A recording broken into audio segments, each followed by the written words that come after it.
Hello, hello. How are we doing tonight, wonderful people? That camera is clearly the wrong one. Outstanding. Hi, I'm doing well. Other than that not working, I'm doing real good. There is a dog outside that is not having a good time. The MIDI keyboard doesn't work. But other than that, you know, it's all good. It's all good other than that. How are we doing? Okay. Here is how the stream works. Hey, how's it going? Here is how the stream works. You want to say hello, like Ellis just did over YouTube. You pop that in the side. Hang on, it's that side. It's over. Nope. It's over there. Say hello in the thing. If you're watching this on the playback, when it's not live, stick a thing in the comments and say hi. Ask any questions about what I'm doing on stream, about music that you have made. If you want feedback on your music, that's something I can do. If you send me a DM or if you hit me up on Twitter, I can do that. If you want to ask a question about composition, music theory, music business, kind of any aspects of music, you can shove it in the chat. You can send me a DM, you know, whatever. This guy is like constantly in the background plotting things. I wonder if I put him like here, just so we know he's there. Just so we know he's there. Okay. I got distracted. Okay. I don't know what we're going to do today, but I do know that has frozen.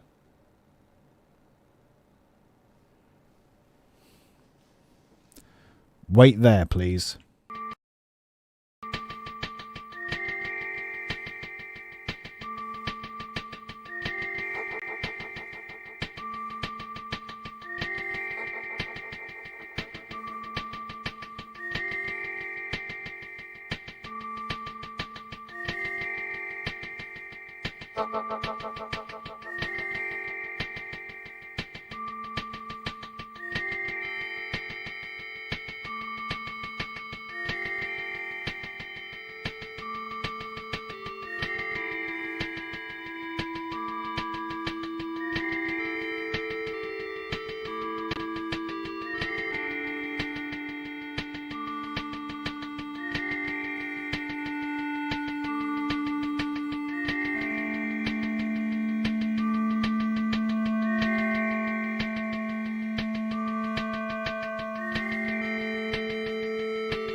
Okay, there we go.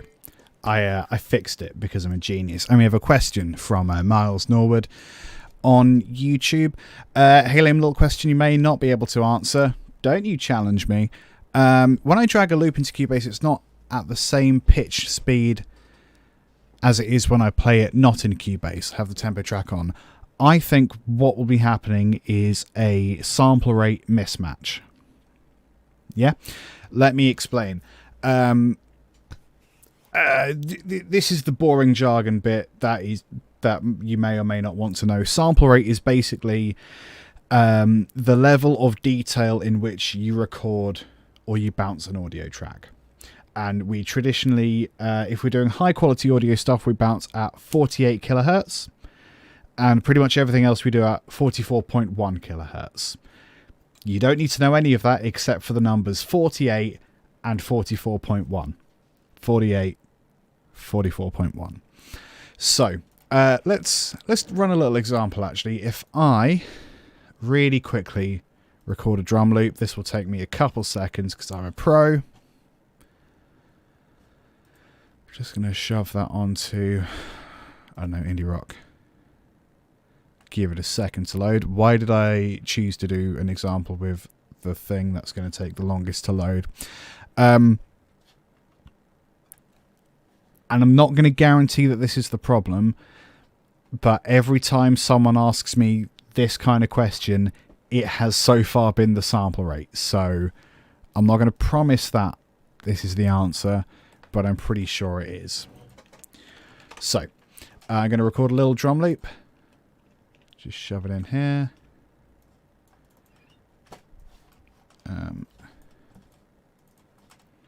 We're going to go...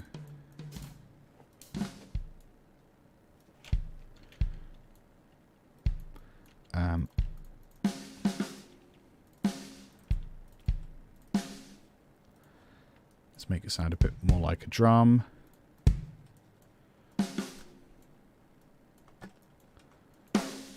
And we'll just stick some hi-hats on there. Boom, cat, boom, boom, cat. Oops.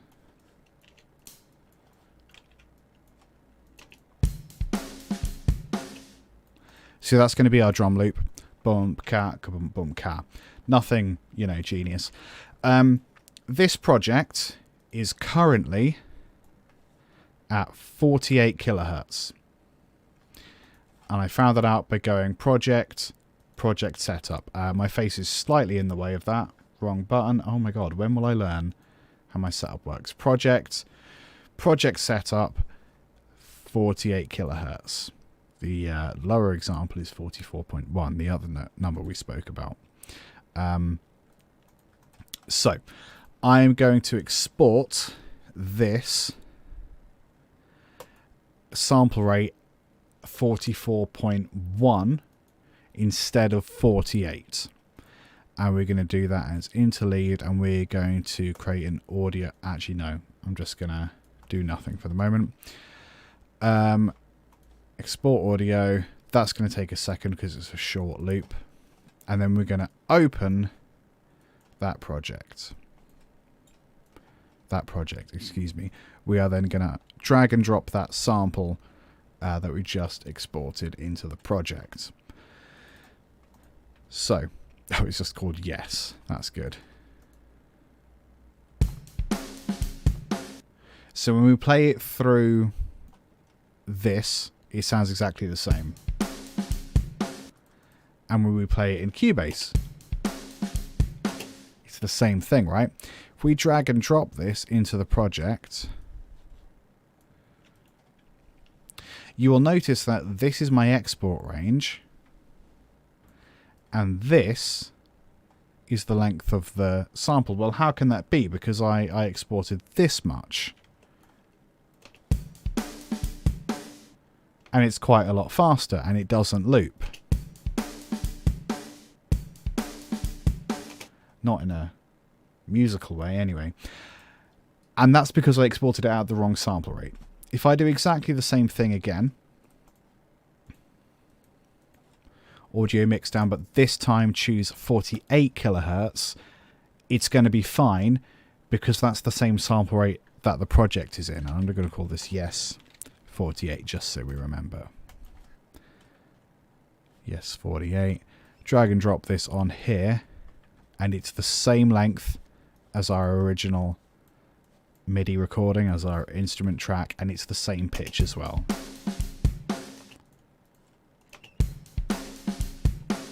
So basically, when you play back an audio track through Windows, it doesn't really give a damn about what sample rate you exported it as.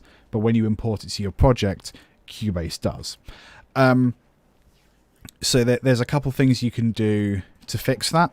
The easiest is... Okay, it sounds like this is your problem. So that's good. And it is infuriating. And I'm glad that like I can explain it to you, because I remember the moment that I worked it out and it was like everything changed and yeah, everything was better. So how do you fix it? Well, number one, you could just make sure that when you're exporting something, you're exporting it at the same sample rate as your project. So if you're in 48, you need to export things at 48. Likewise, 44.1, export it at 44.1. Or if you know what sample rate the thing is, you can go shift and right click, process, resample. So file sample rate, it knows that this is 44.1 and it's detected the project setting of 48k. And the difference is that. So I think it will have done it by now. Yeah, there we go. So it's now back where it was. If we undo that, it pops back to the original shorter length. So just as to do it again, right click, process, resample. Full frame thumb. Yeah, let me know if that doesn't do it and we'll work it out, because it could be something else, but so far of all the people that have asked me that question, and it comes up quite a lot, it has exclusively been a sample rate issue up to this point. So I'd be really interested to know if it's not that, but I think we worked it out there.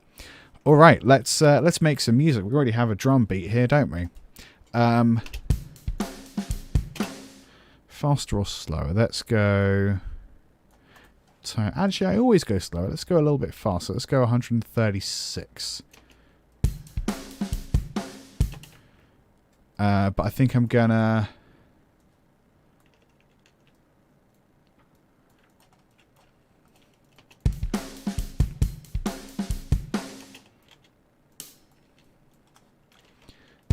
No, I'm probably gonna go the same.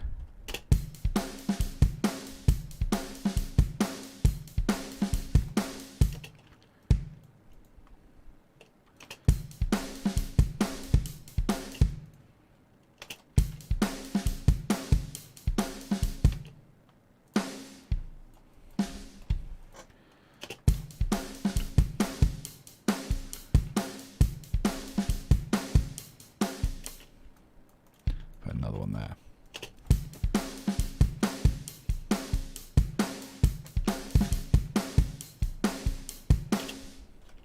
Nice. That feels like a decent drum beat.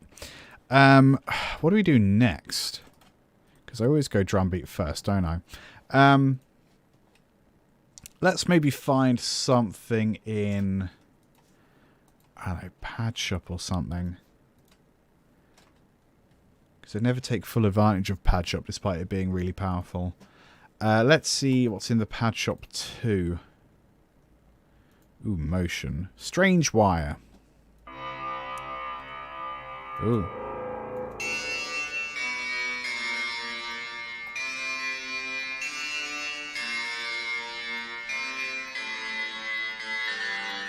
That's kind of fun. Let's stick with that.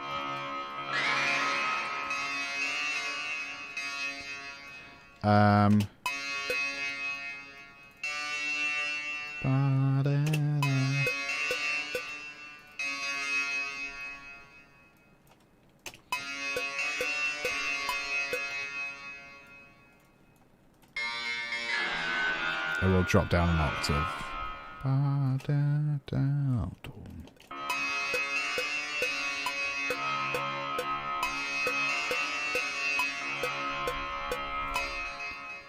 Let's duplicate.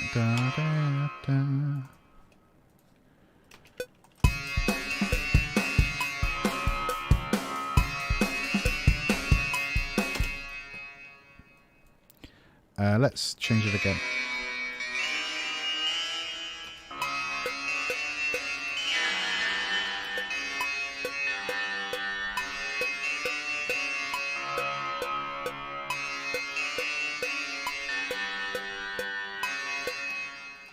That's kind of cool. Let's carry on with that.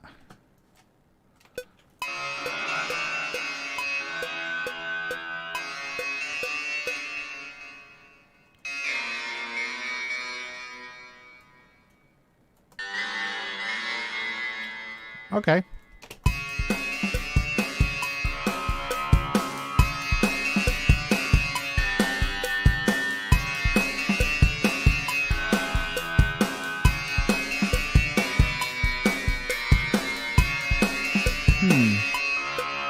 Nearly.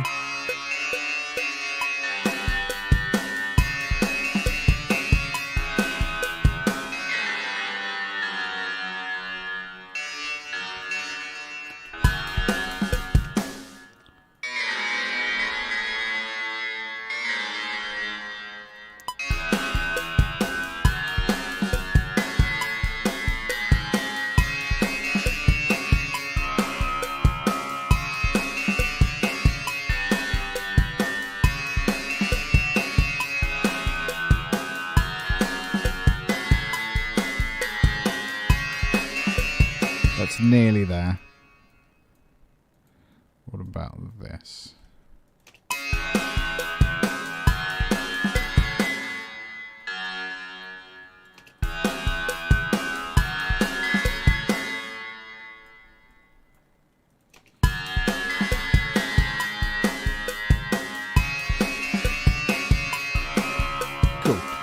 some kind of bass.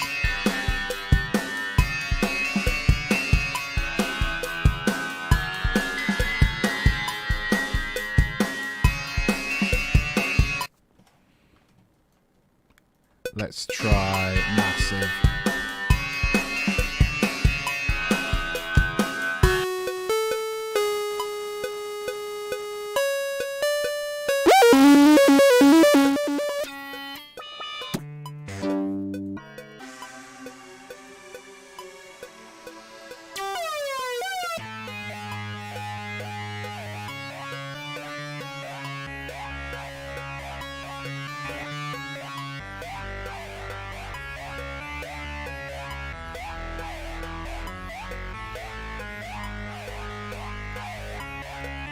This is going to work. We just need to adjust it ever so slightly.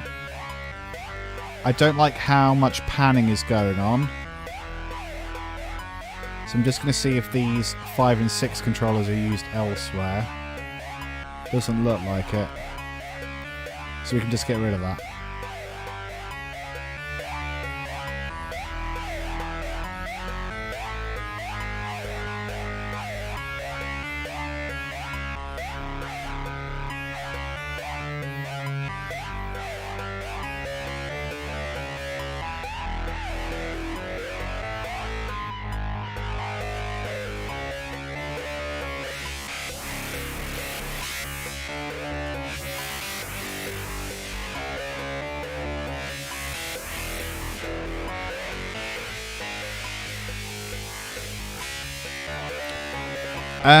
I've never used Serum. I hear a lot of people like Serum. I like Massive because I like native instruments. I think, to be honest, whichever you go for, you're going to be in really good hands. It's just a case of, I don't know, if there's like someone you like on YouTube or whatever that uses one or the other, and they have like a healthy bank of tutorials and stuff, it might be worth going for that one, just because then you know that you have a bunch of resources that you can access to get the most out of it. I like Massive because, I mean, I've never had to change. That's a really dumb way to put that. I've never had any real problems with the install. I think Massive have pretty much just installed and then left it alone. I haven't had to update anything. Very occasionally you'll need to do a Native Instruments update, but like occasionally in Native Instruments, the Native Access, which is like the installer program, sort of takes care of it for you. I've not tried Serum myself, because Massive does everything I need it to. But yeah, I mean, that's just my opinion, and you did ask for an opinion, so there it is. But yeah, I might give Serum a go at some point. I don't know. Does this fit with everything else?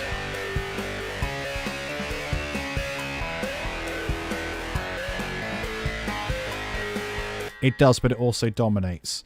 So let's see if I'm going to have an A section and a B section. This is going to be A. This is going to be B. I want to try and restrain that bass a little bit, so the this kind of patch up thing can take a bit more of the lead, because it's a tiny bit bassy anyway, isn't it? And then in this green section, we're going to let the bass go a little more nuts. I think, yeah, that's the thing with a lot of free or cheaper plugins, is that they'll only take you so far. Whereas Massive, like, I remember, man, like 10 years ago, probably longer than that, when I first thought about getting a suite of instruments, I didn't get Complete Ultimate by Native Instruments because of Massive. I got it because of Contact. But then the fact that it came with Battery and Massive and Reactor and all this other stuff was like a bonus. And then when I realized, oh, Massive is what like half the dubstep guys are using, oh, then I got really into it. So it was kind of just a bonus for me. But like, yeah, I liked it a lot. So we've got a few different macro controls here. And this is what I like about Massive, that I'm going to assume Serum does as well, but I don't know. You have these little macro controls that are really easy to control with your automation, which is what we're about to do. And you can patch these and send these wherever inside of Massive. So I find that really helpful. So we're going to try and find a couple that will sort of restrain the sound a little bit.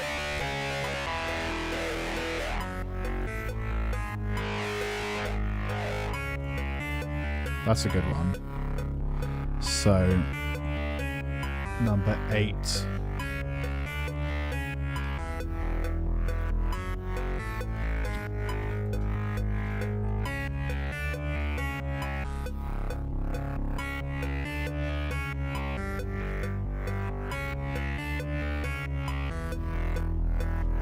Maybe we hint at it a little bit here. Maybe not.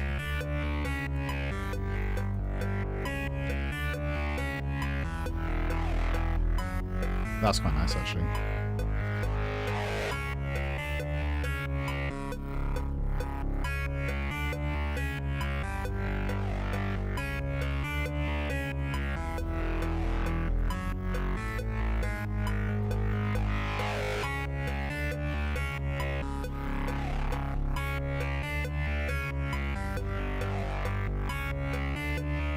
What else can we do there?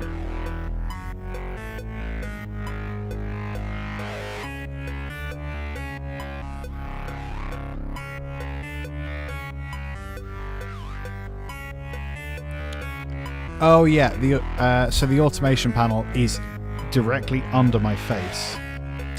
Oh, I'm gonna keep pressing that button, aren't I? So in Cubase, it's this little one here. And then if you don't have the control you want, it's in here. So Massive ones are just here. So I think I'm going to try... probably cut off. Doesn't really do anything there, does it?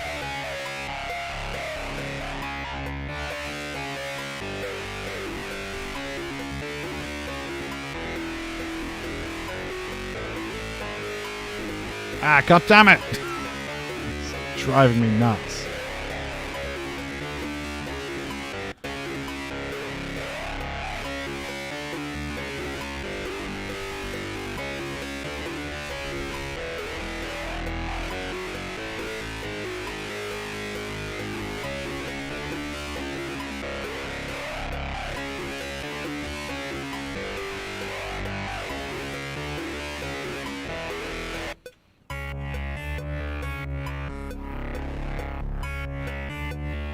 How does that blend with this?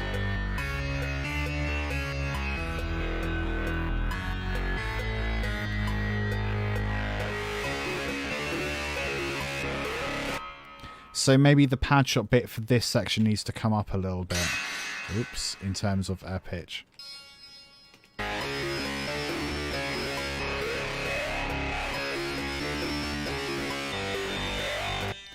That's going to need to do something else as well, but yeah, for the moment that'll do.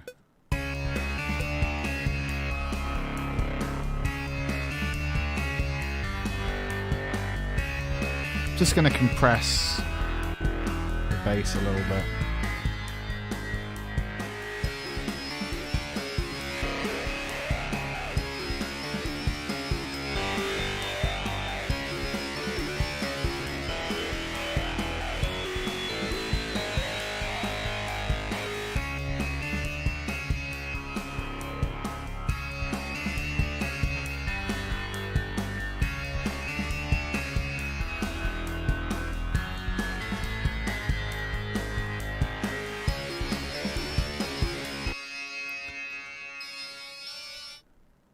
So we've got 2 layers here for Pad Shop. And this other one isn't really being used. So that might be a fun thing to automate.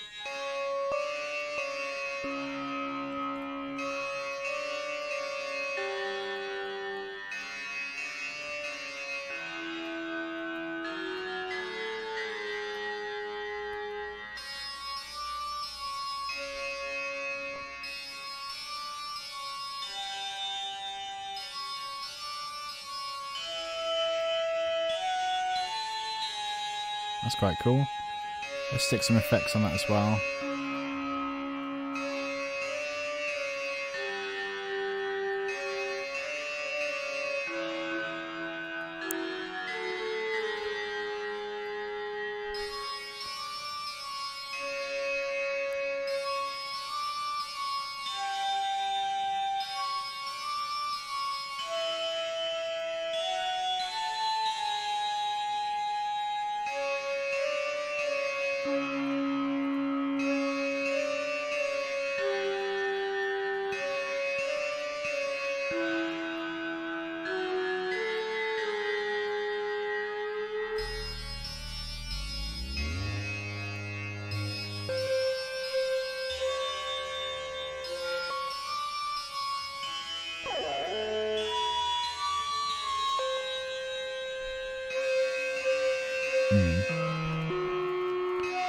I've made it sound much worse. That's better.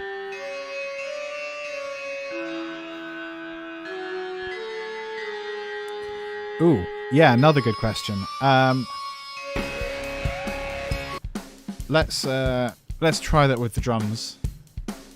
So the stock compressor, which is the one called Compressor, the wet dry knob.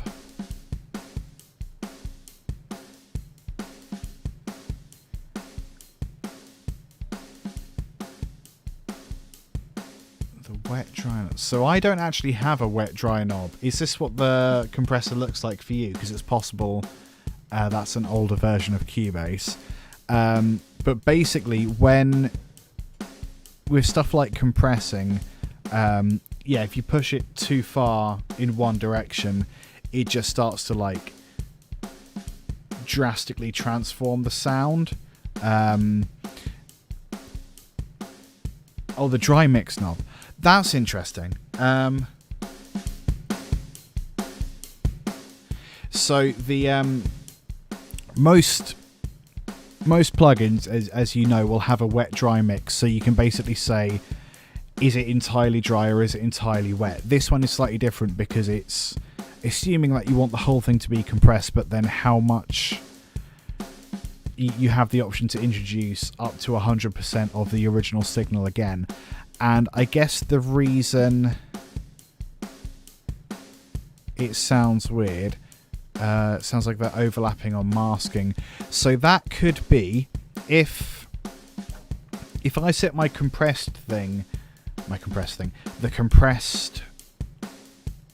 compressed portion of the audio, if that's set with an attack that's a little bit late, so sort of in this area, it could sort of make it sound I don't know, I guess like it's slightly slower, like, or slightly behind the beat, and then if you reintroduce the dry mix, it's going to make it sound a little bit like there's two drums, I guess. I think the way to fix that is to just not use so much of the dry mix. An alternate version you might want to try is, rather than just sticking a plugin on your audio, you could try doing a effects send. So if you right click your track and then go add track, effects channel to selected tracks, you could then have an effects send that has got a compressed sound on it. And let's say you go crazy with the compression here, so it's really sort of smashing it. You can then dial in how much of that you want with the volume, and of the volume of that effect send. And if you set that on the sends to be post fader, I'm just going to put that around 0. That means that you can have the volume of your compression here and the volume of your not compressed track here.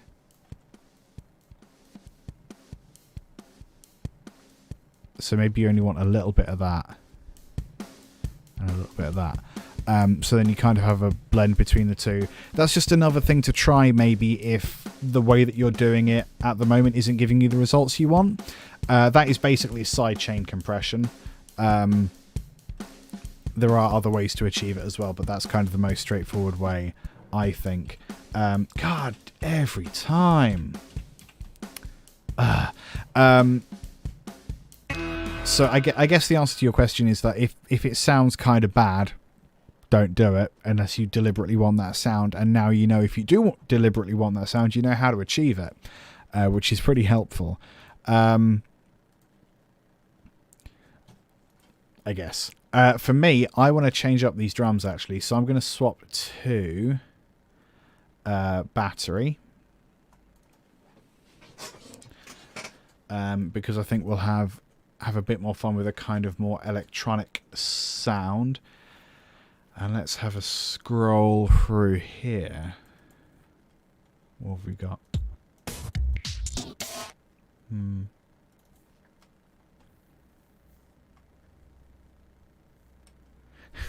You'd have to get home to it before you try it out. But that's the good thing about watching this on YouTube, is that you can watch it back at a later date. Just write down, he answered my question at, I don't even know what time we're at, 37 minutes. So then you know when to watch it. Let's find a nice hefty drum kit.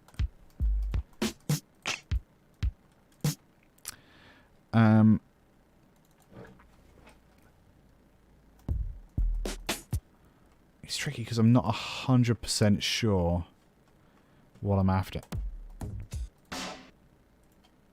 What's neon lights? That'll do. So let's see if we need to rewrite. Hey, good stuff.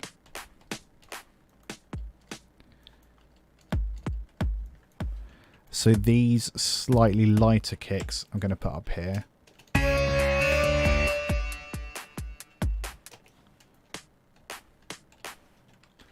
I'm going to layer these snares as well. Oops.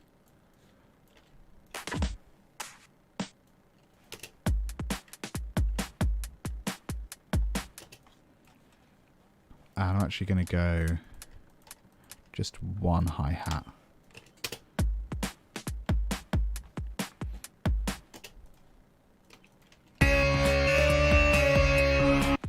And we are going to do a bit of compression.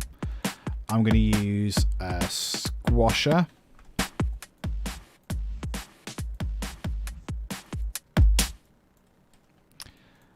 And squasher actually has a mix control, so we can go 100% or 0%. And I'm going to go minus 0.5 on the output.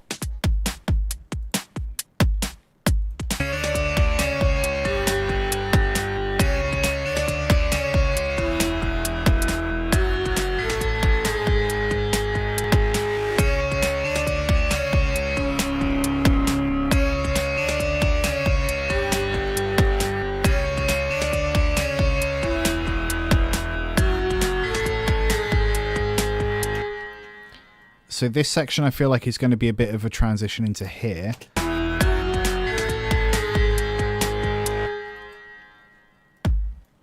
So I'm going to delete those bits.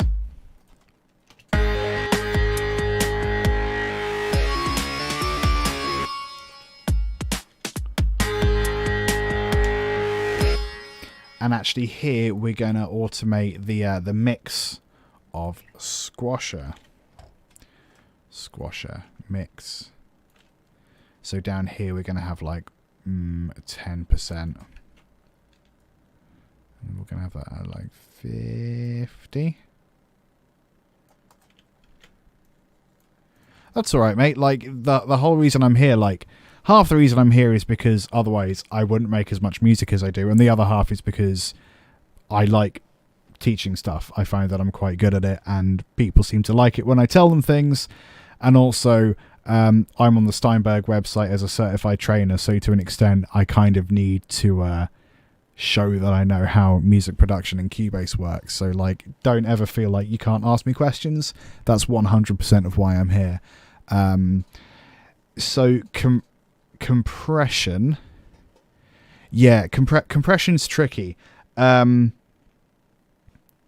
So is there a way I can draw this? Yeah, you know what? We're going to open up MS Paint because that really is the easiest way. So here we are, drawing with LT Guitarist. Let's say you have a audio file, and what we're talking about today, what we're talking about in terms of compression is specifically the amplitude, so the volume. So your track goes along, and let's say the amplitude looks a little bit like this. And that's like on a waveform. If you look at it, it would look a little bit like this. So what a compressor does... Oh, actually, no, I'm getting ahead of myself. We would say if this point is... Can I make a straight line? That'd be really helpful. Oh, yeah, here we are. If this point is 0...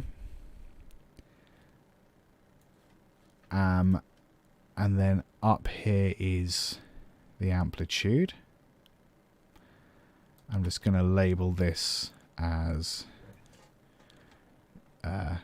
0. Can I make that a bit bigger? I'm getting too into the minutia here. So this is 0 decibels, and this is, oh, I don't know. Let's say for the sake of argument. Oh no, hang on.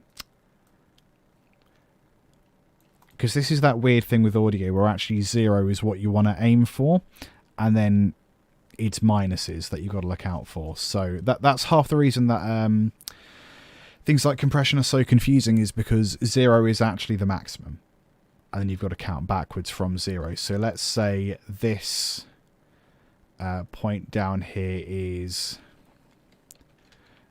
minus infinity, and infinity just means it's so quiet you can't hear it. And let's say this middle point down here is maybe minus 12. So we've got our extremes of minus infinity where you cannot hear it. You've got 0, which is as loud as you want it to be realistically, and you've got minus 12, which is, as far as we're concerned, kind of in the middle. So when you tell a compressor, I'm going to find a slightly simpler compressor.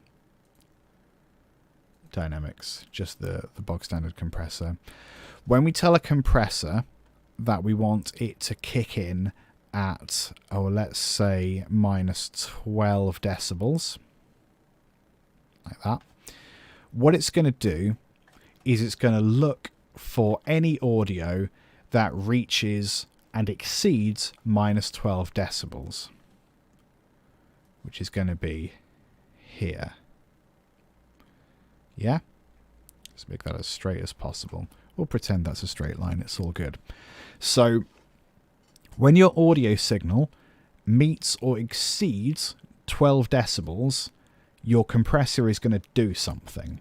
Specifically, what your compressor is going to do is take your audio as it exceeds the point that you've said, and it's going to make it slightly quieter. Okay? So in this instance, that's what the ratio is.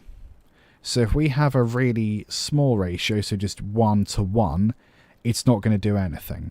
It's going to acknowledge that your signal has met and exceeded 12 decibels, and it's not going to do anything. If we smash it this way, so 8 to 1, you can see how that's flat now. What that means is that when your audio signal hits 12 decibels, it's not going to let it past. So in essence, that is what your new signal would look like. Yeah?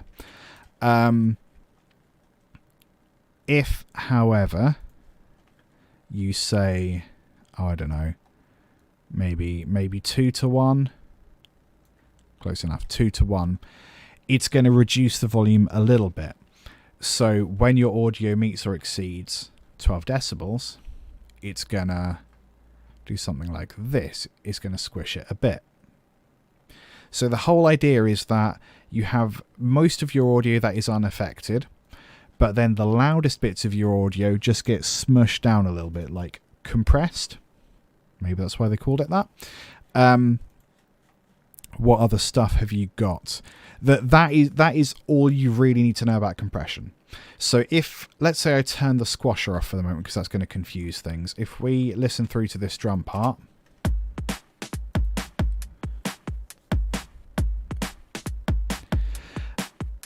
now you can see that it's telling me here that the loudest it's getting is -5 decibels, which is probably fine. But let's say that -5 decibels was actually a little bit too loud. So what I'm going to tell it is anytime it gets to -8, I want it to compress. So we're going to move this down to... Actually, no, let's just stick with -12 then. Because -5 is about here, -12 is here. So whenever it meets that, I want it to completely compress it and not do anything else.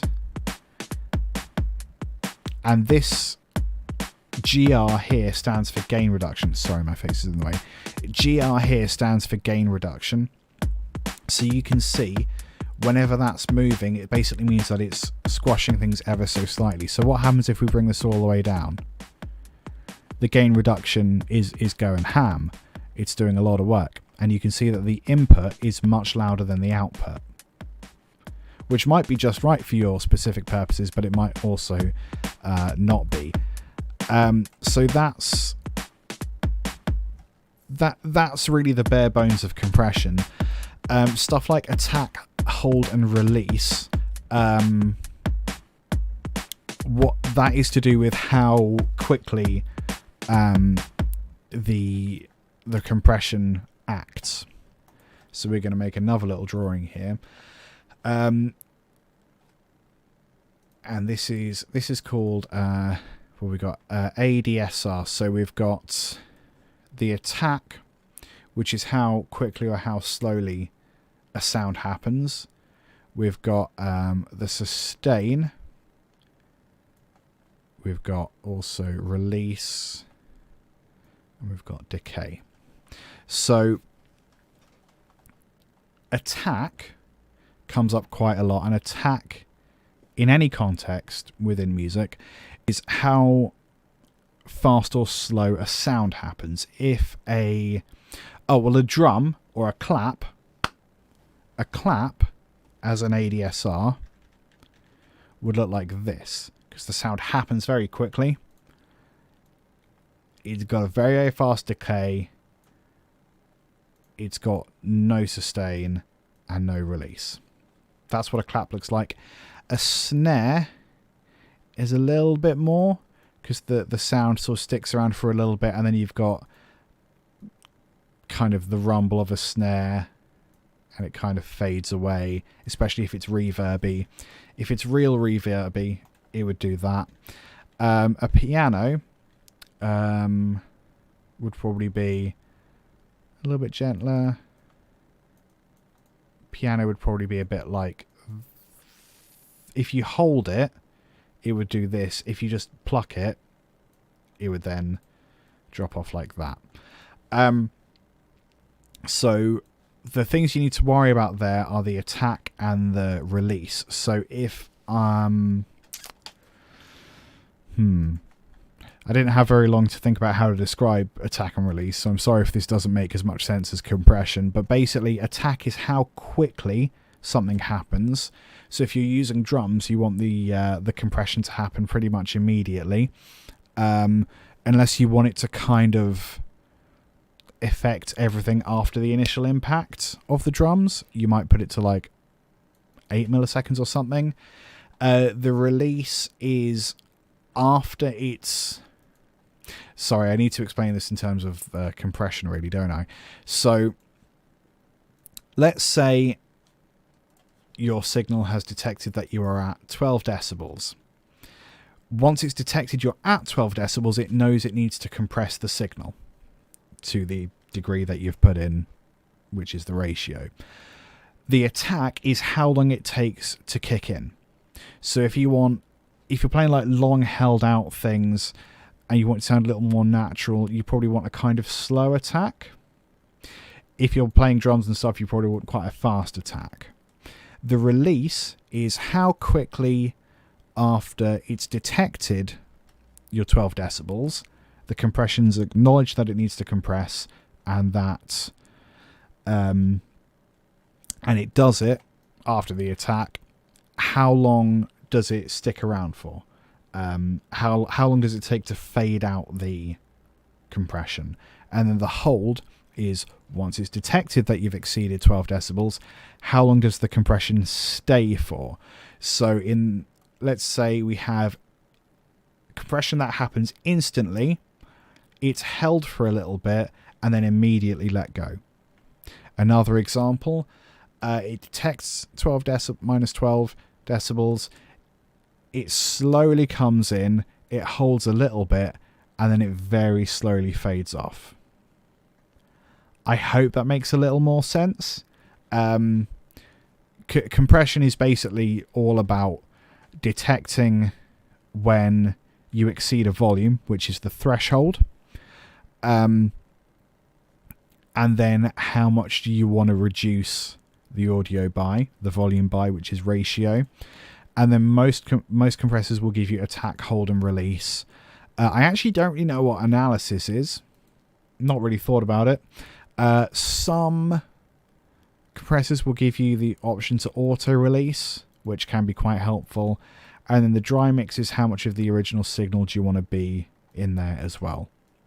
I hope that makes sense. Let me know if that doesn't make sense. I can do more drawings if you really want, if that's helpful. So I'm going to go back to the Squasher compressor. The reason I like Squasher is for kind of electronic stuff. It's quite beefy and it does kind of dramatically change the sound of your drums. What I really like is it does it in bands, so you can choose to have the low end of your audio really, really heavily compressed. In this example, the mids is kind of left alone and the highs are kind of compressed a little bit more, but not quite as much as the lows. It makes sense. Excellent. How much should you compress though? That's going to depend on a million things. For example, well, there's no definitive answer. You don't have to compress anything. What I tend to do is, especially if you watch me working with real instruments or sampled real instruments like drum kits and bass guitars and stuff, what I'll tend to do is write all the music and then think, okay, actually, the bass is a little bit loud. If the bass is just constantly loud, you can just reduce the volume. If the bass is, for example, in the choruses, really loud and dominates and ruins the mix, but in the verses it's just fine, you might want to compress it, because it's possible your bass player is playing really, really heavy because they're having a great time in the chorus, and then the verse is a bit calmer. Now that kind of dynamic playing is really excellent, and that's what you want, and that's what you want to aim for, especially from bassists and drummers, I dare say. But it means that the overall level can be a bit iffy. So in that instance, you might compress throughout the entire track, so when they get to the chorus, it's actually about the same volume as the verse and the rest of the song. Oh yeah, Squasher is absolutely over the top. I think half the time when I use it, I regret using it because it's too much. It changes the sound of the music, so I tend to revert it about half the time. Hopefully not this time though. I don't know. So to answer your question, there is no right or wrong answer. Just know that you can use compression if you want to adjust the volume of something, but actually changing the volume isn't going to achieve that, if that makes sense. I hope that makes sense. Let's have a look here. So we've just introduced Squasher. So when we get to this green section, let's have a little look at what we can do here. Let's change the snare. That's quite nice. I'm just going to go for like a kind of more simple pattern.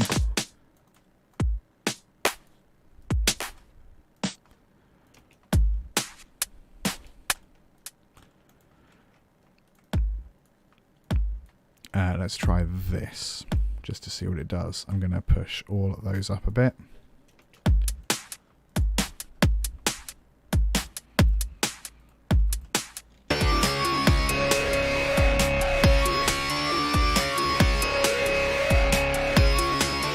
So in this example,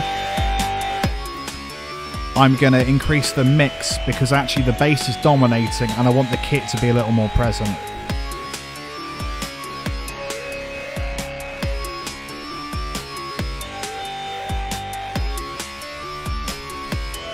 Let's go about 60%. That's pretty good.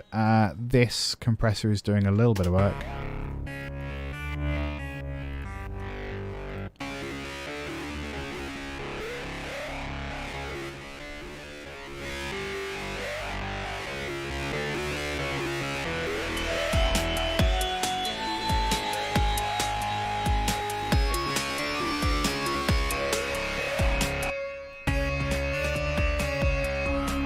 That kind of works.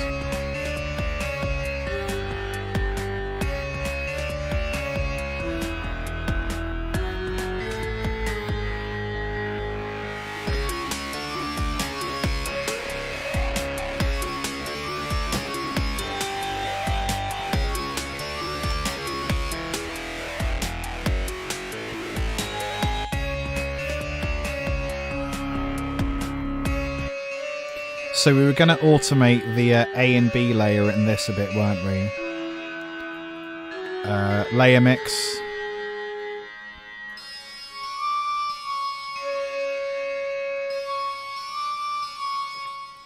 And I actually only want that in here, I think. Da, da, da.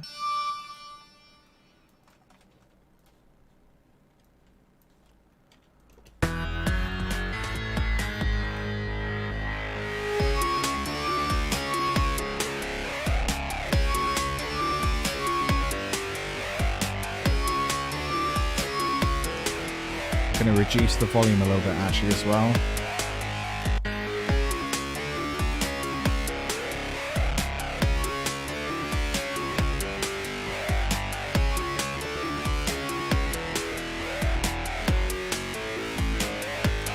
Let's have a little look at Massive again, see what else we have in here.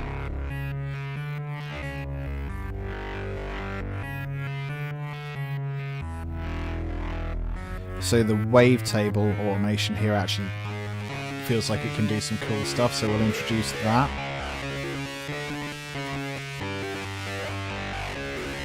So we want that here, definitely.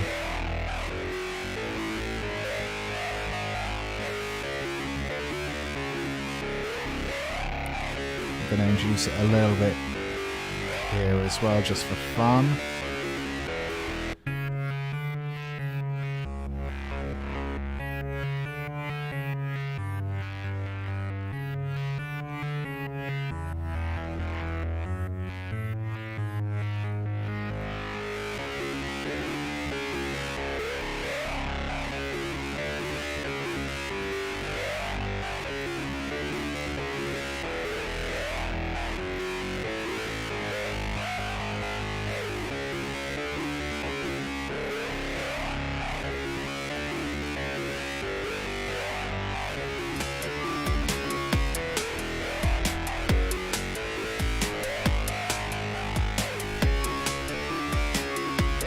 Actually, I don't like the patch up there at all.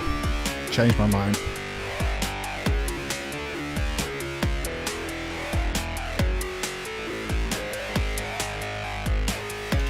I'm going to add... oh no, I have an instance of contacts down here. I'm going to add cymbals from an actual drum kit because I like the beefy sound that actual drum kit cymbals have. So we're just going to use a Contact Studio Drummer instance for its cymbals. I'm stalling because it took so long to open all of those. We're just going to go for a metal preset.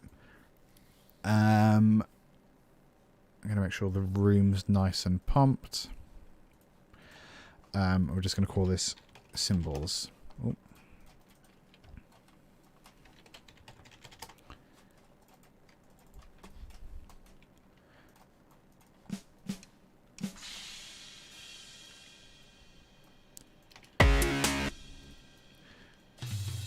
So we're going to go double cymbals at the start.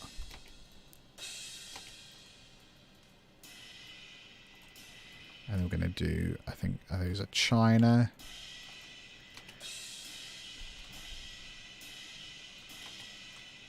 And then we're going to go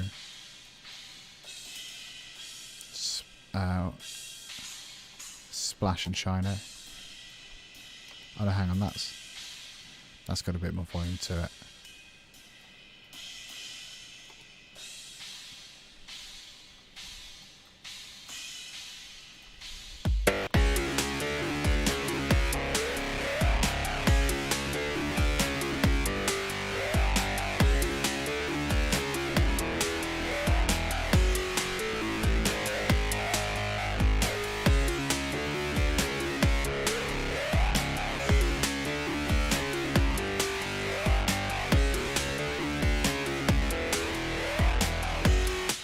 So we're gonna screw with that massive a little bit. We're gonna, every time it goes back to that lower note,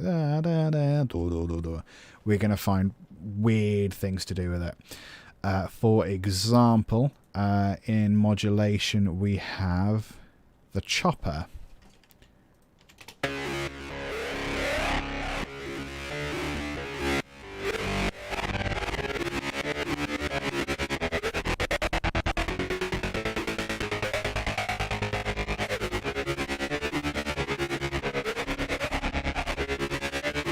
So we're going to introduce that.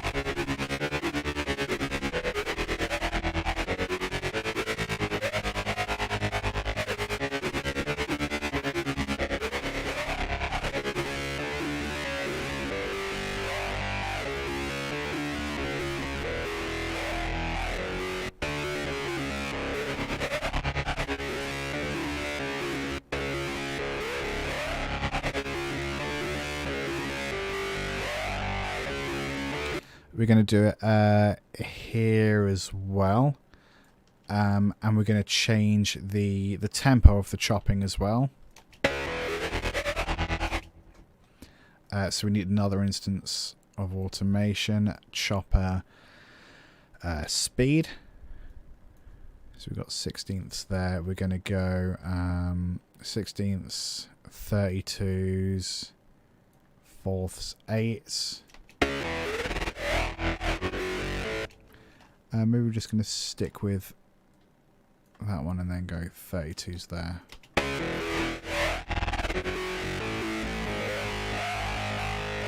I think we'll do another bit there as well. 8ths perhaps down there. We're going to go chopper mix. Like that.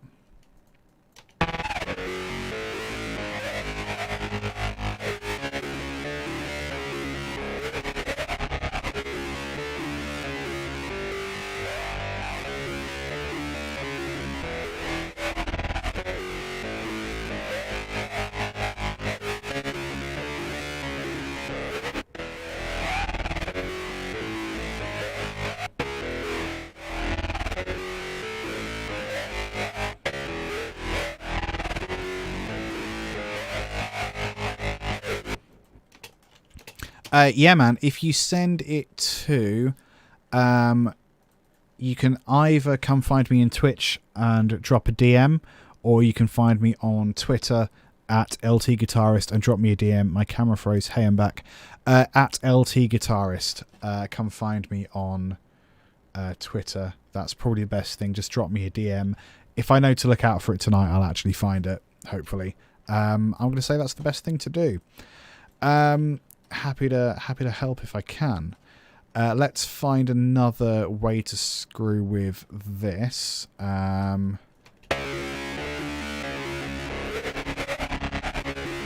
don't like the speed of that one, actually. So we'll go...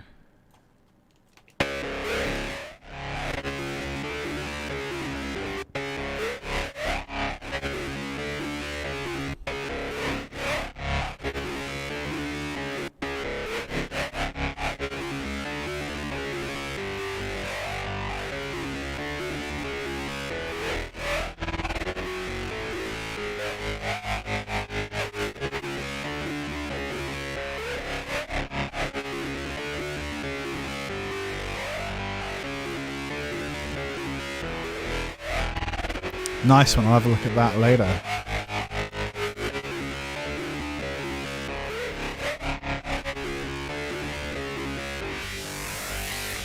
Oh, that shape is a good one.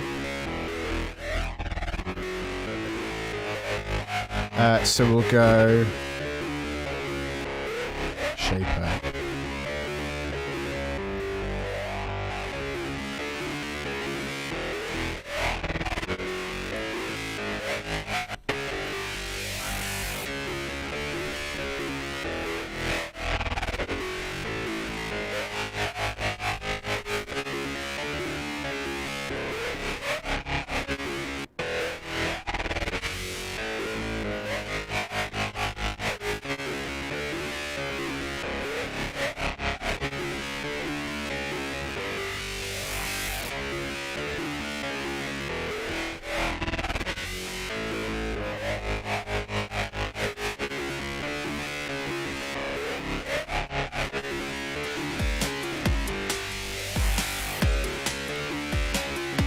So we're gonna do a few little bits here. For example, we are going to add a bit of EQ. There's a Monster Drums preset that I really like. We're just going to search for Monster. I think especially that kind of freshens up the snare a bit there.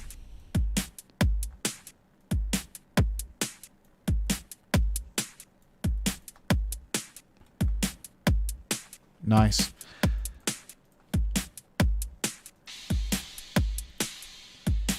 These cymbals we're going to just apply like a drum overhead kind of thing.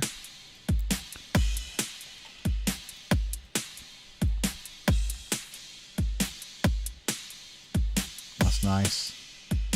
Cut a little more low there as well. We are going to send both of these to a drum reverb channel. Add track, effects, drum, verb. We're going to set that to about -8. Sorry, you can't see that because my face is in the way. There it is. So we've set that to -8. We're going to just add like another drum EQ to that send.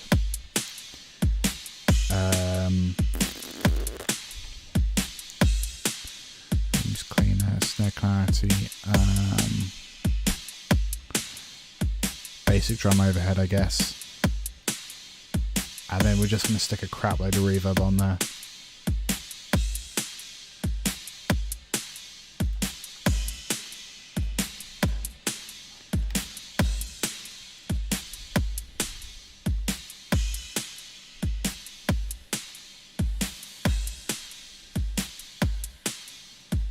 That's quite nice.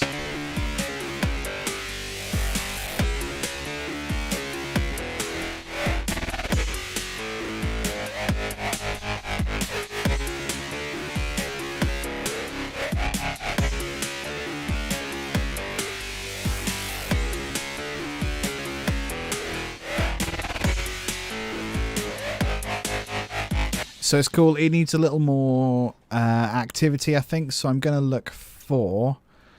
Oh, man. I'm going to look for something in Retrolog. Because there's always something cool in Retrolog. We're going to look for...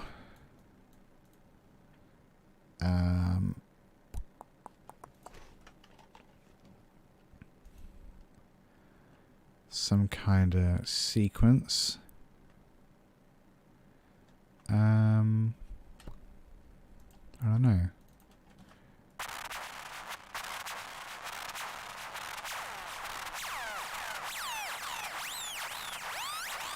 That's kind of fun.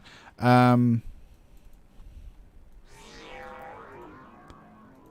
don't know. It's tricky because I'm not really sure what I want. Chromatic percussion? I don't know.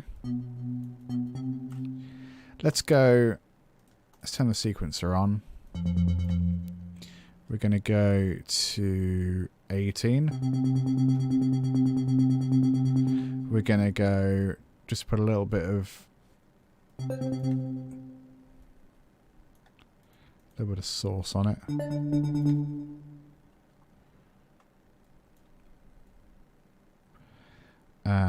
12, 2.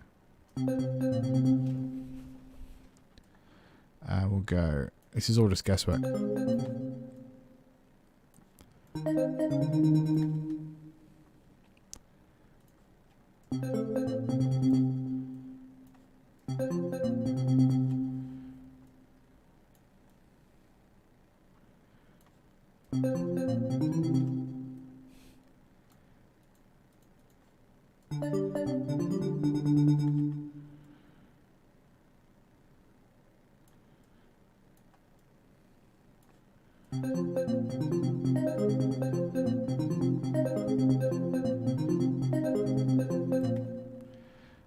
We're then just gonna spice it up a little more.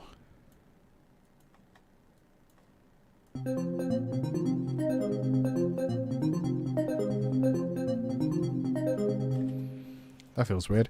Bugger, what key are we in? C sharp. Oh, nailed it.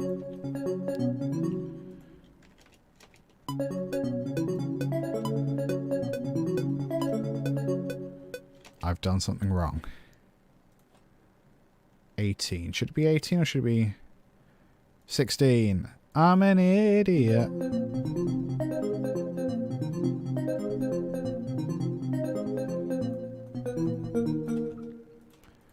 Let's try that. Does it work together? Probably not.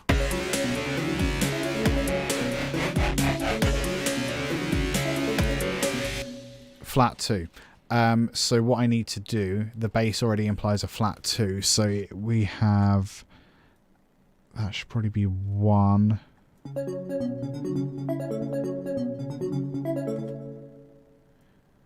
That should probably be 13.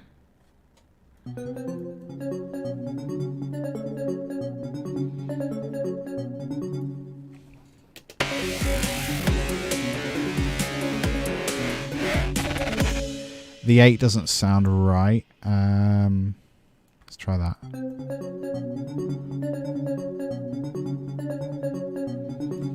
Oh, let's try going -12 as well for fun.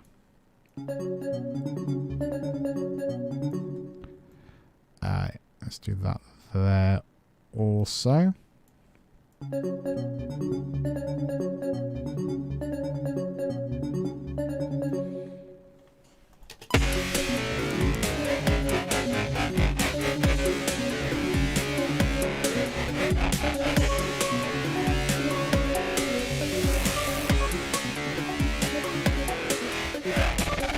Shorter duration is quite nice.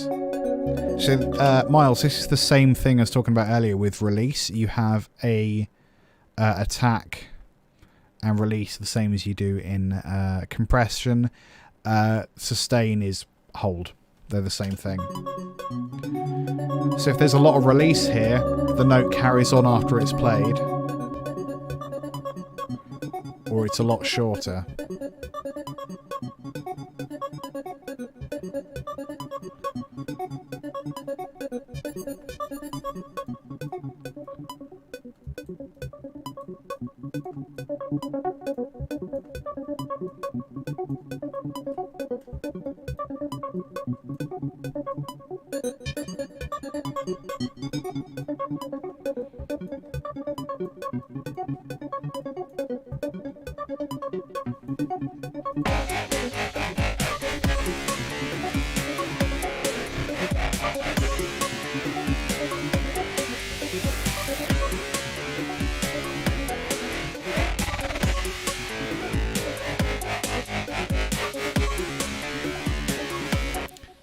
So, how are we doing? Hour and a quarter, and we've achieved 2 sections. It's pretty good.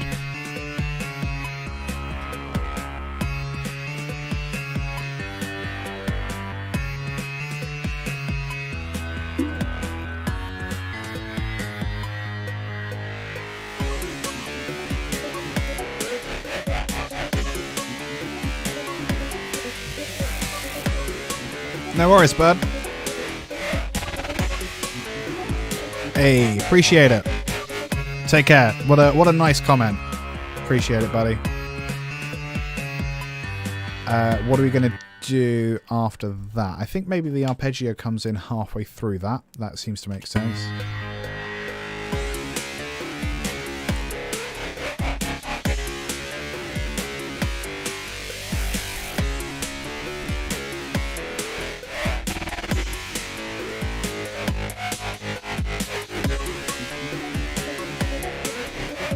Actually, we'll have that going for a bar here.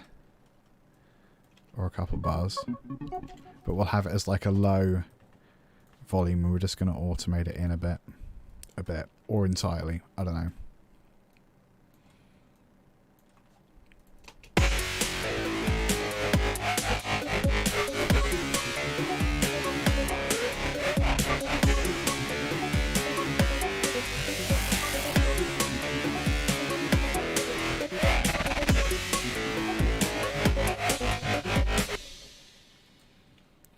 And we need some other kind of section, I guess. So let's try... We'll colour this blue. We need a new riff.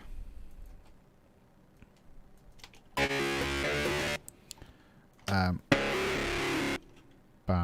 bump, bump.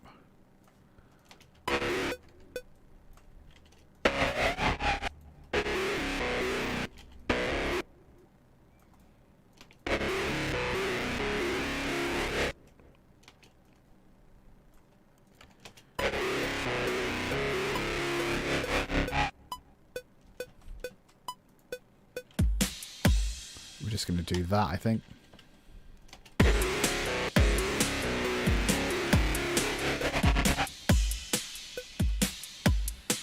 We're going to get rid of this automation. Although maybe we'll bring it in a bit like that.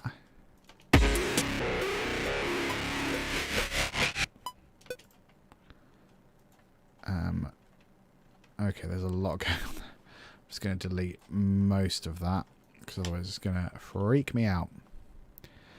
Maybe we can bring this down here.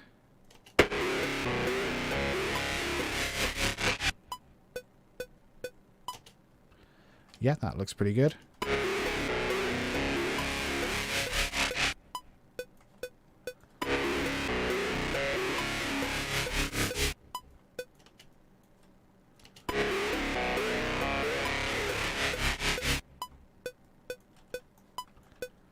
Nice. We're just going to duplicate that, and we're just going to adjust these levels ever so slightly just to make them a little more human, a little more randomized. Just going to swap these volumes, these various values around a bit, like so. Just kind of for fun, really. I'm having fun, so you should also be having fun. I don't know. Okay.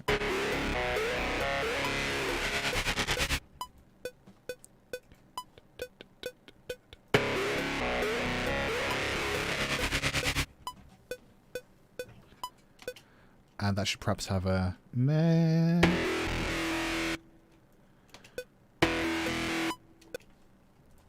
Like that.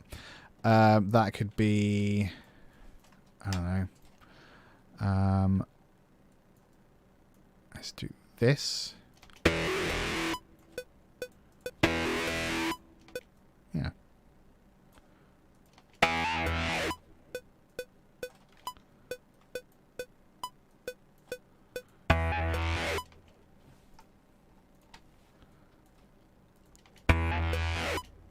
I like that a lot. So we're just going to duplicate. There we go. I realise that that's undone some of this stuff. but that's not the end of the world.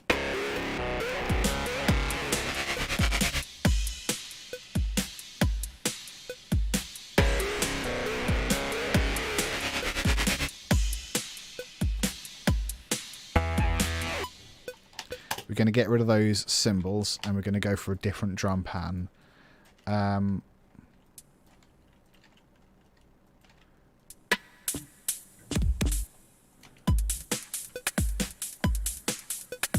That's quite fun.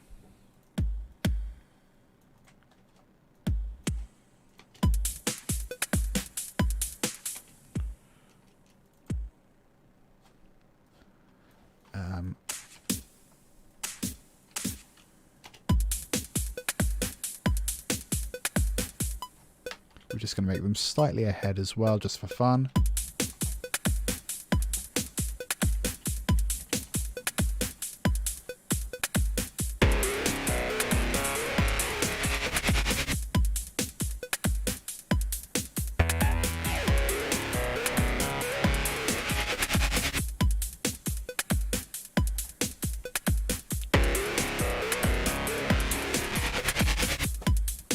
And then we'll introduce the pad again with some kind of pattern.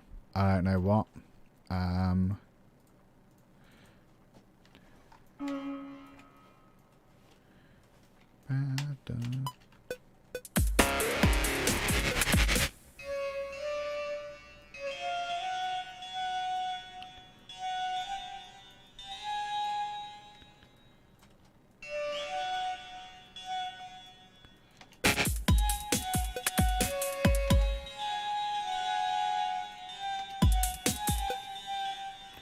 Got to get rid of that fluty kind of sound. I don't like it. I regret it.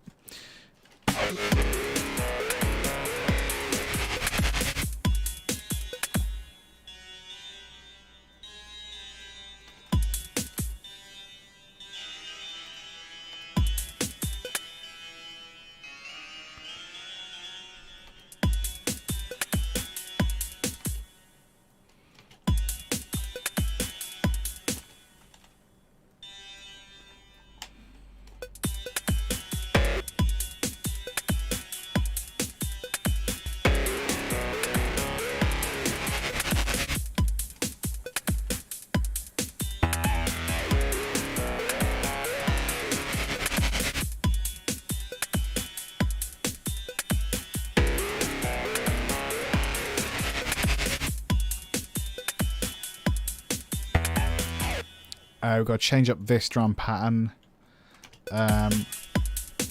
Actually, no, we'll do a repeat of everything. So we're just going to go bosh like that, and now the track is twice as long. And then here we're going to do some kind of deviation.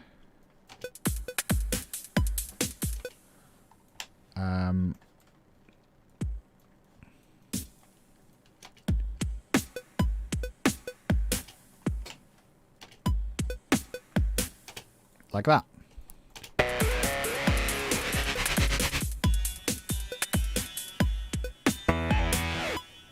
We'll get rid of that there.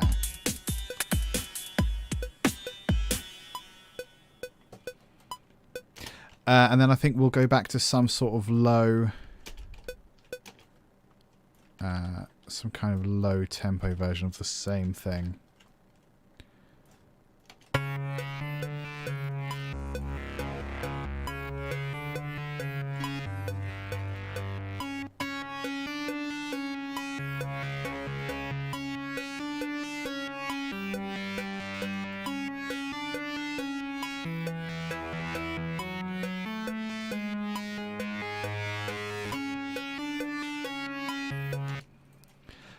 We'll go lower. We'll do something weird.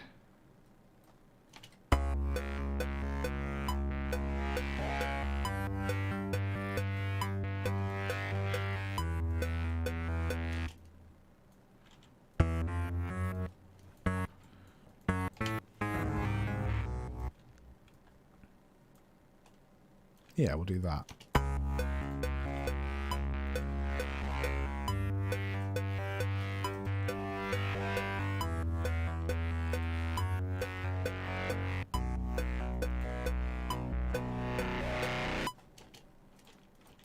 and that's when we'll reintroduce everything. So maybe here we'll just have like a 4 on the floor kind of thing. Dum, dum, dum, dum.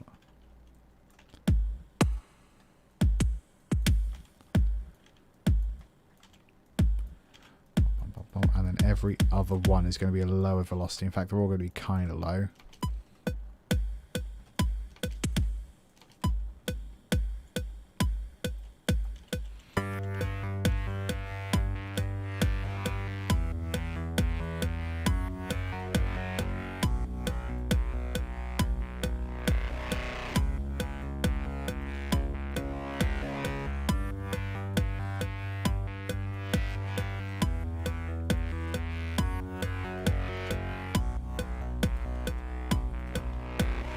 And then we'll get into an actual drum beat again there.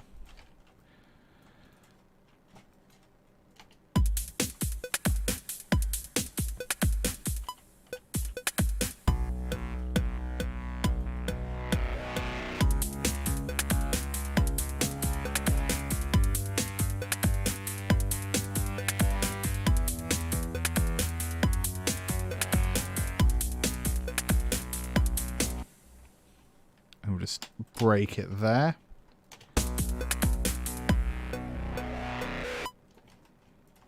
And maybe we'll just have like a breather of a couple bars.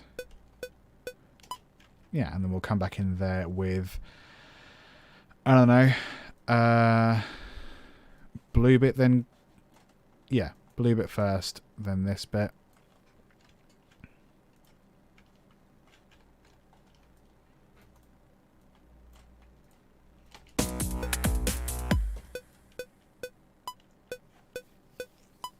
And then,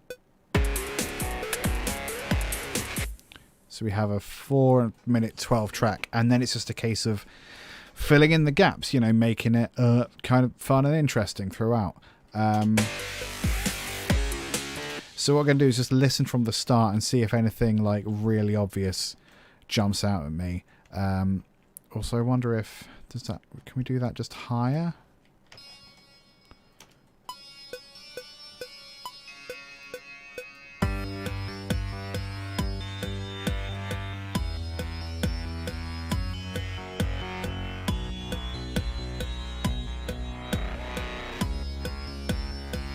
I'm just going to listen from the start, just see what we got.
These sections, I think we need like a little bit of reverb or something on the bass, which is going to be a bit silly, but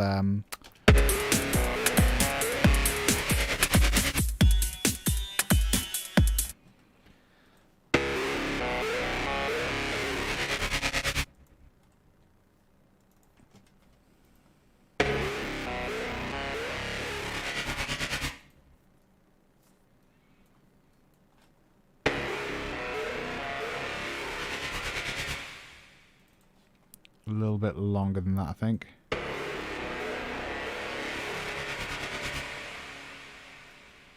Yeah, so we're just going to automate that in.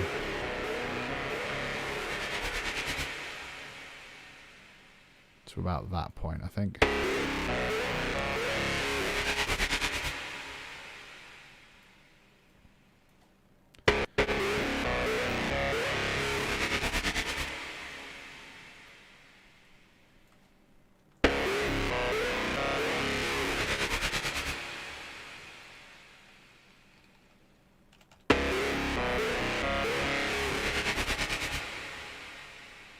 Yep. And then again, I'm just going to change things around a little bit. That one's going to be a little bit less. That one's going to be a little bit more. That slope's going to be a little bit different. You know, things like that. Things of that nature. And then we're just going to copy all of that. We're going to shove it here. And likewise here. And again, we're just going to change up some of these here and there.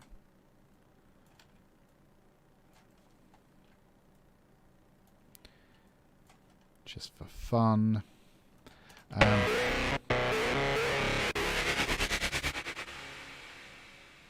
Yeah, reverb after that.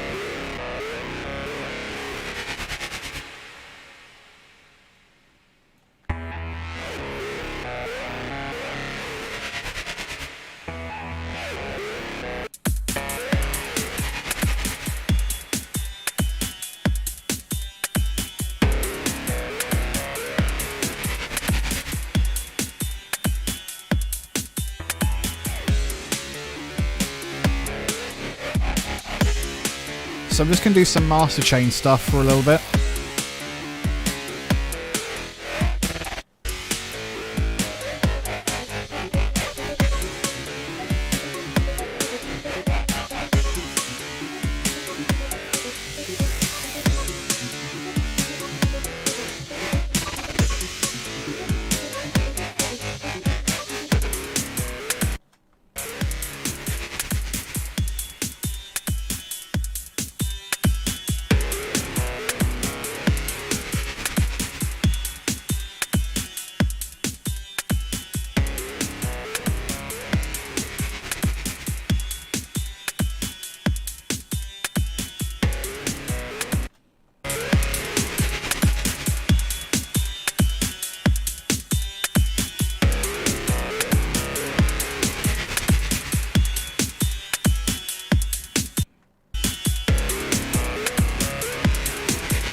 Oh.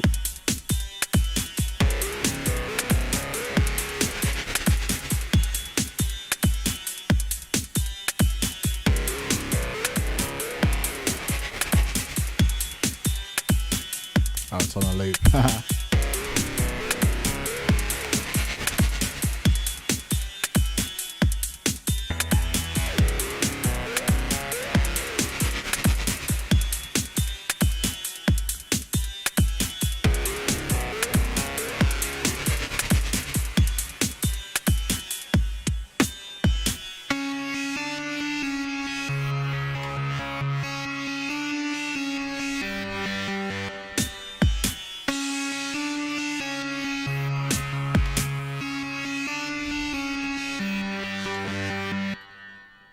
Just making sure that's there.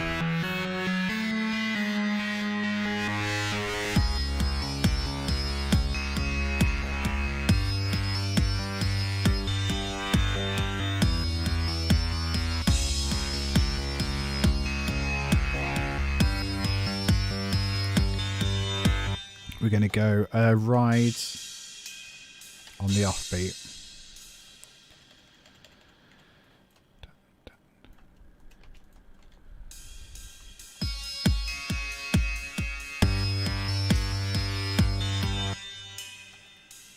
So we're going to start there, and we're going to move to the bell, just because it's louder. Dynamics.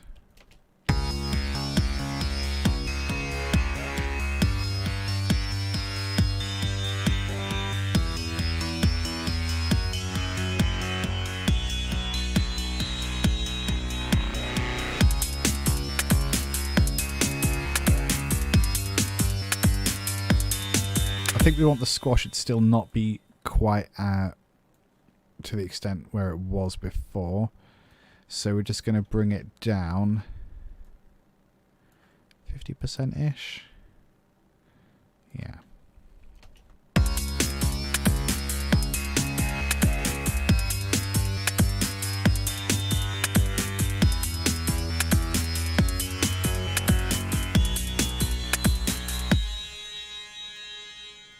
And we're going to stretch that as long as it goes.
So we need a few ways to spice this up, because this is like the last kind of chorus, the last big bit. So we want everything going a little bit crazy. So we'll find a slightly new adaptation of this section.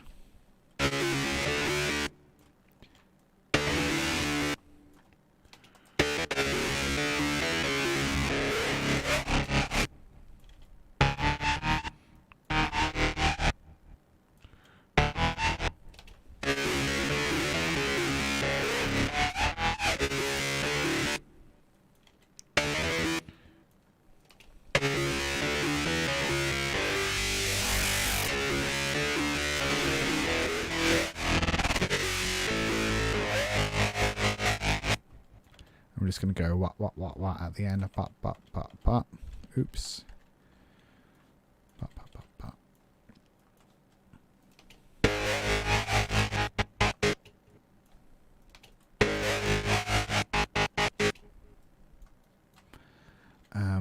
That. Yeah, for fun.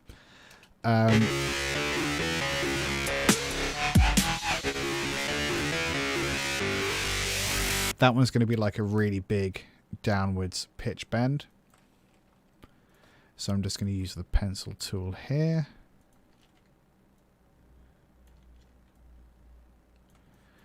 And here as well. So now I'm just going to copy, paste, and then we're just going to go big pitch bend downwards.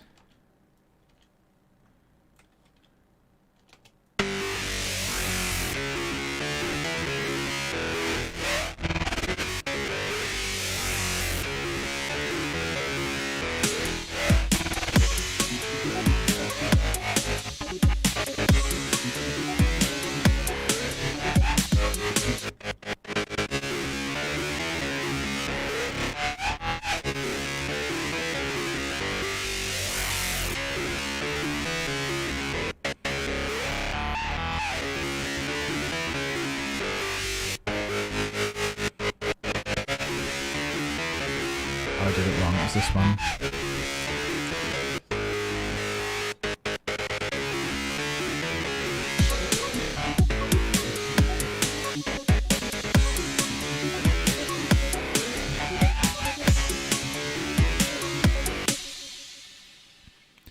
Can we get the shaper to do something fun?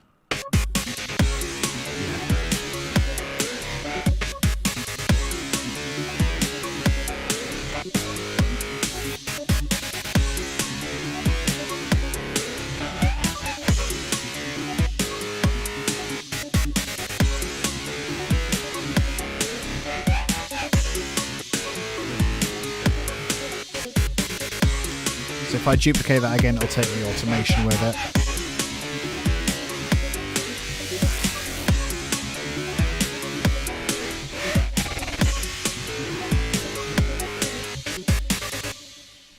Cool.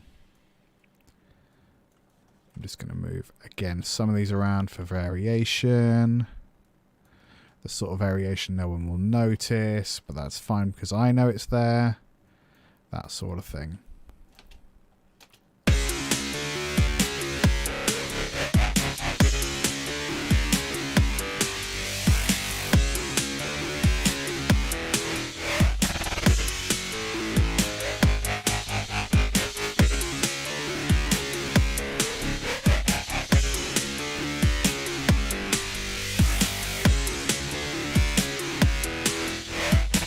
Oh, we'll do the reverb as well at the end.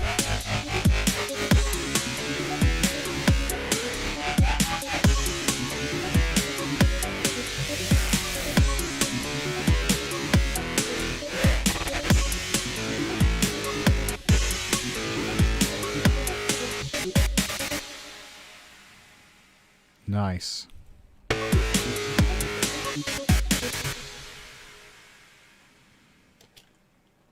Okay, let's have a listen from the start. Like, there's a lot going on. It feels it's really aggressive throughout. I don't mind it. I think it's all right. It's just a lot, isn't it? But that's kind of the point.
Let's try and add some variety to those kind of chopper. Like, what if there's a triplet in there as well? Like 32.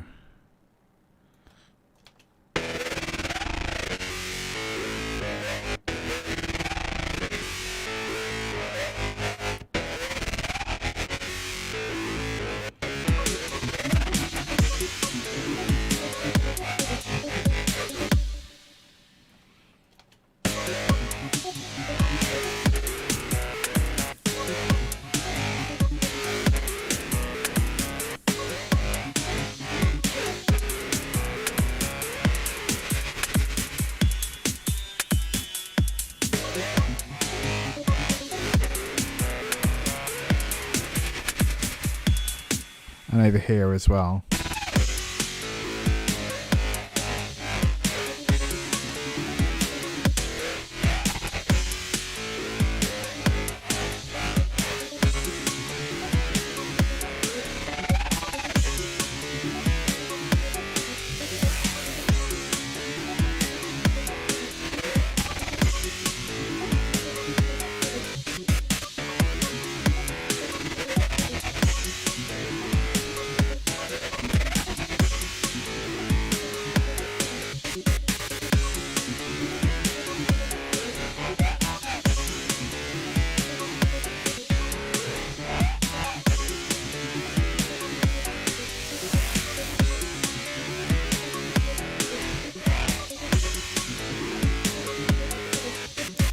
Cyan Tompkins, how's it going? Thanks for following.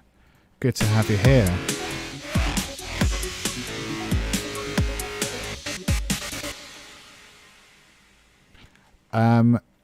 Cool. Let's have a think about chords. I haven't used chords, which feels like a weird thing to say. You know, I haven't used chords. Maybe it's time we use some chords. So let's introduce.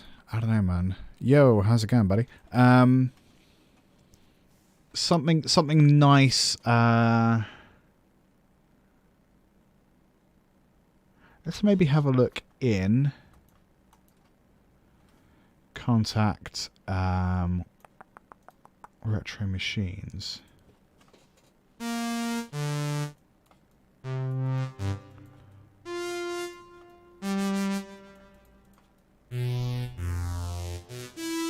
Not that.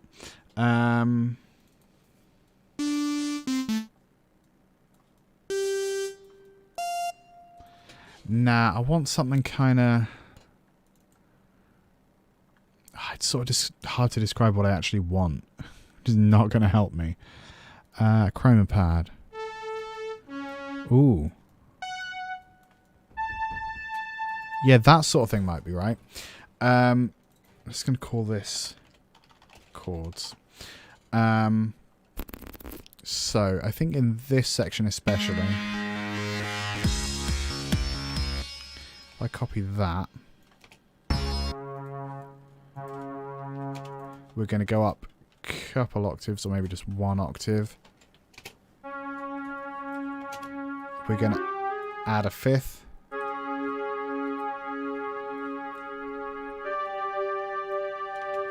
We're going to add a third. Oops.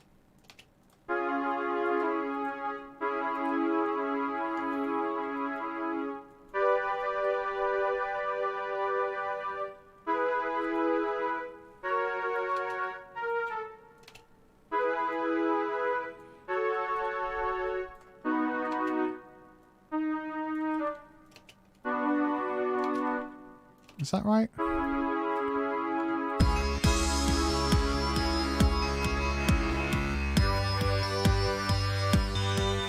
Maybe it's not a G chord.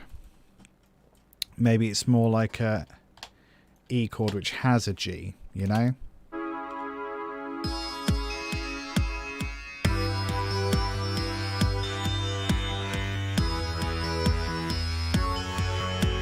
Not an E though. F sharp 2.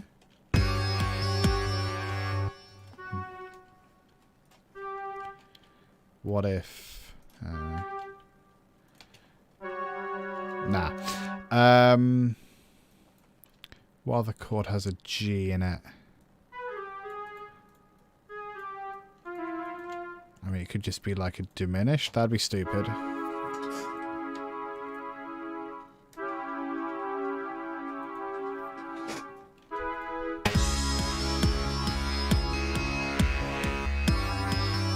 There it is.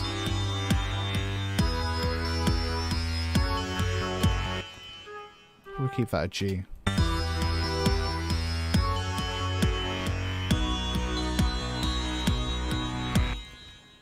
Not majorly.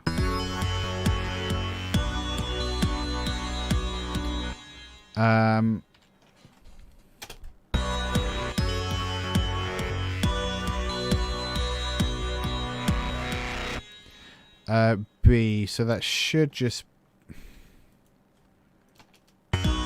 D, that kind of B major is a little too happy, so I'm trying to think what chords can include a B.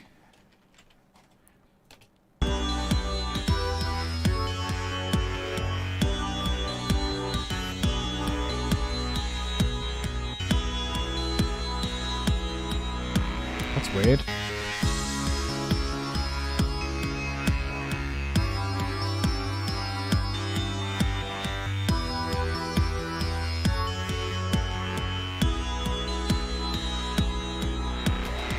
Nah.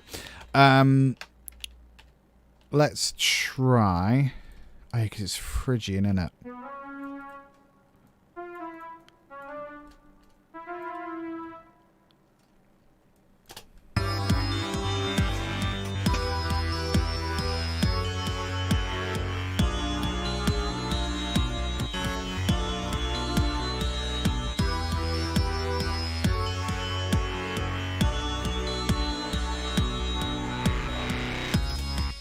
That might work.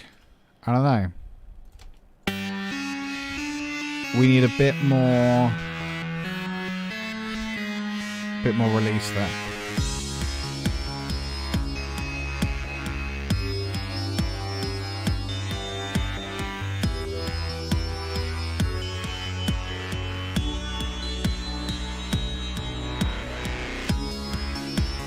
That's nice.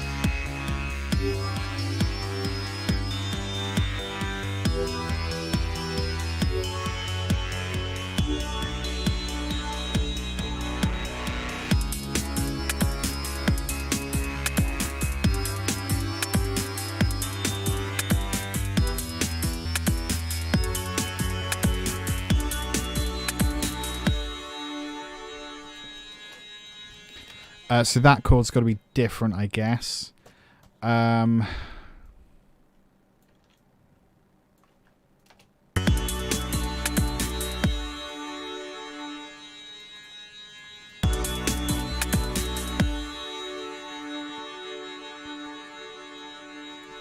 kind of feel like we want to pitch bend that one down a bit.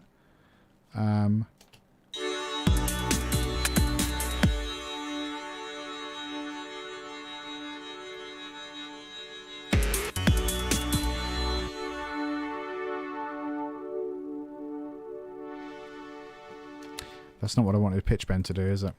Does pitch bend just not work?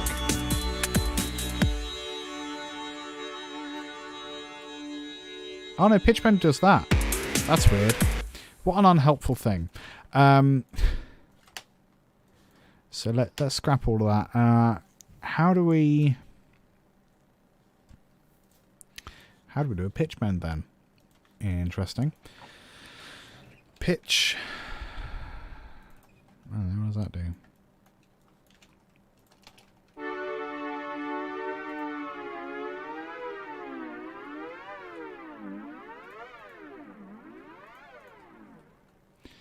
Unhelpful.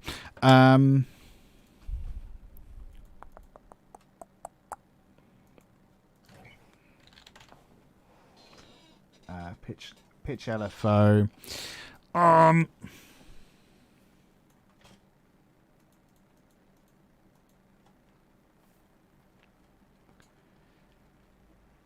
Yeah.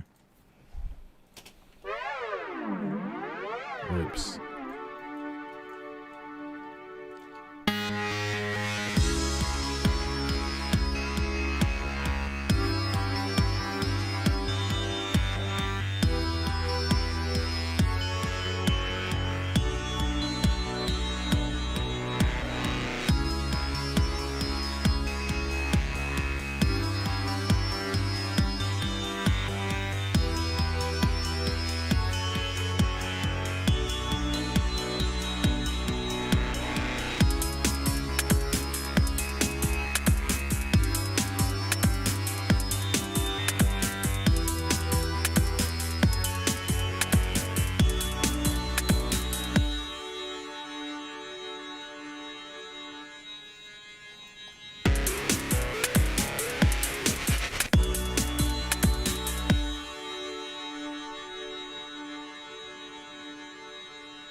I'm going to copy that into here.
Nah, it needs to have that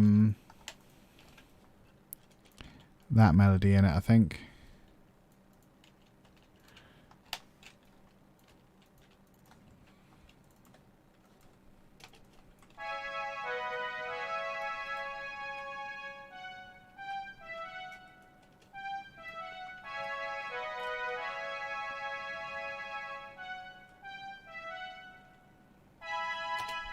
That'll probably do it.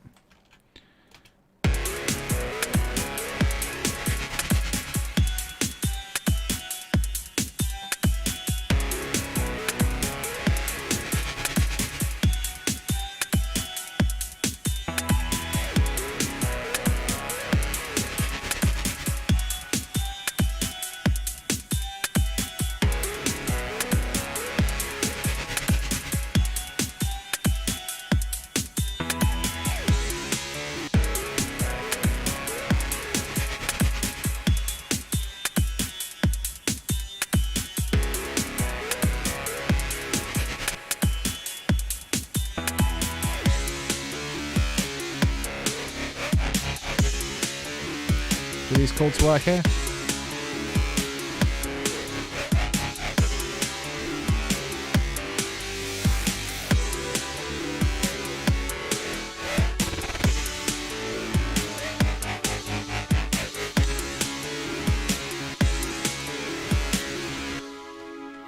Oh, excuse me.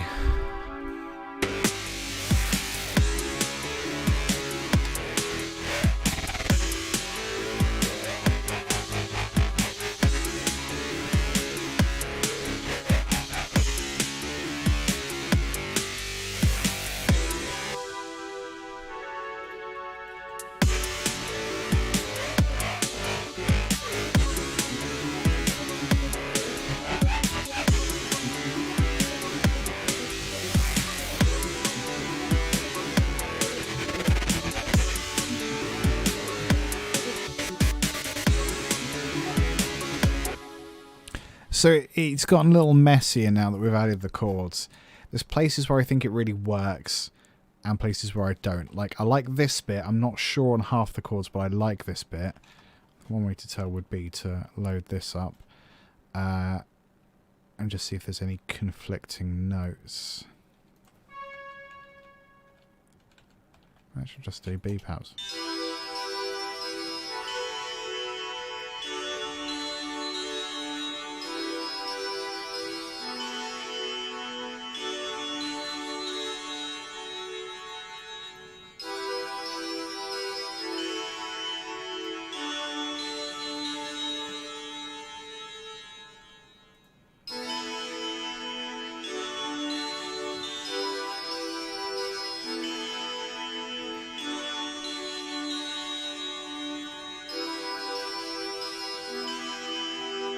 That's just the same chord. I prefer that actually.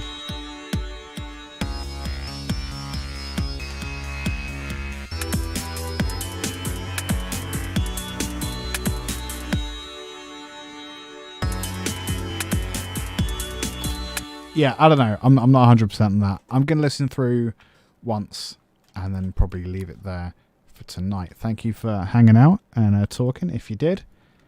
And if you didn't, that's fine. Don't worry about it.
thought of something. Every alternate version from the second verse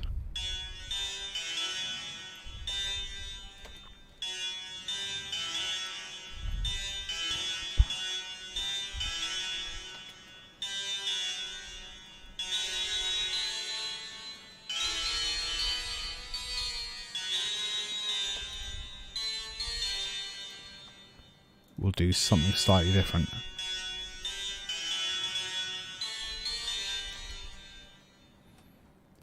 Like that. And we're just going to colour that slightly different blue, just so we're all clear.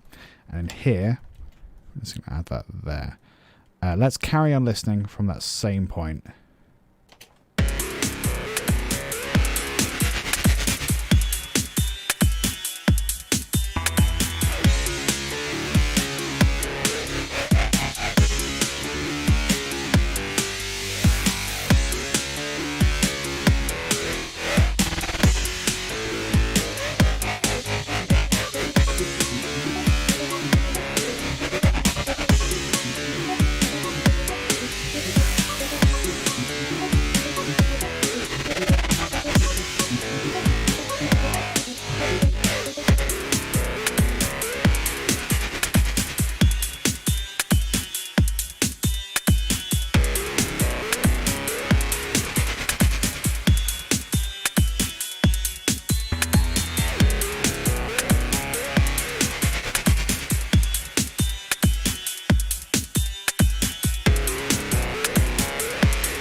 Nearly 5 minutes long. That's a lot of track in there. Oof. That's a lot of fun.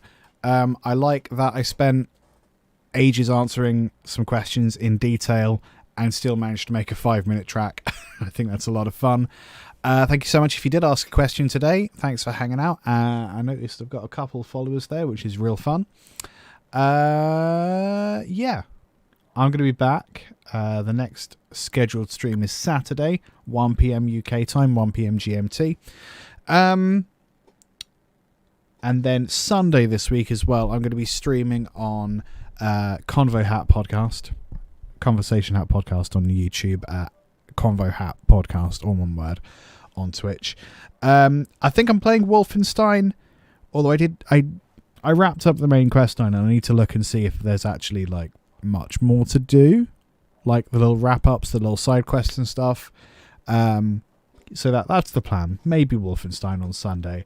Again, I think from 1 p.m. UK time, although I haven't decided. I don't know. Please stop asking. Yeah, man. If you enjoyed what you've seen this evening and you've not followed or subscribed, I'd be hugely appreciative if you subscribed on YouTube and followed on Twitch. I mean, I'd love it if you could subscribe on Twitch, but apparently not yet. Soon, maybe. Who knows? Fingers crossed. If you have any spare money, and that's how I've chosen to say that. Come find me on Ko-fi. All of my back catalogue is on Ko-fi for not much money, and some of it's free as well. You can also set up a monthly subscription. I think it's I can't remember if it's pounds or dollars a month, and you get access to a secret Discord where you get basically priority for asking questions on streams. And if you're on there, I will give you more time, more detail. I'll really make sure that your question is properly answered. And also, it's nice to support independent artists, isn't it? That's KO. Try that again. That's ko-fi.com/LT Guitarist. I am LT Guitarist on all the stupid social media platforms. I spend most of my time on Twitter. Come hang out. It's nice. I post silly pictures of myself destroying things. Yeah. All right. See you on Saturday. Toodaloo, y'all.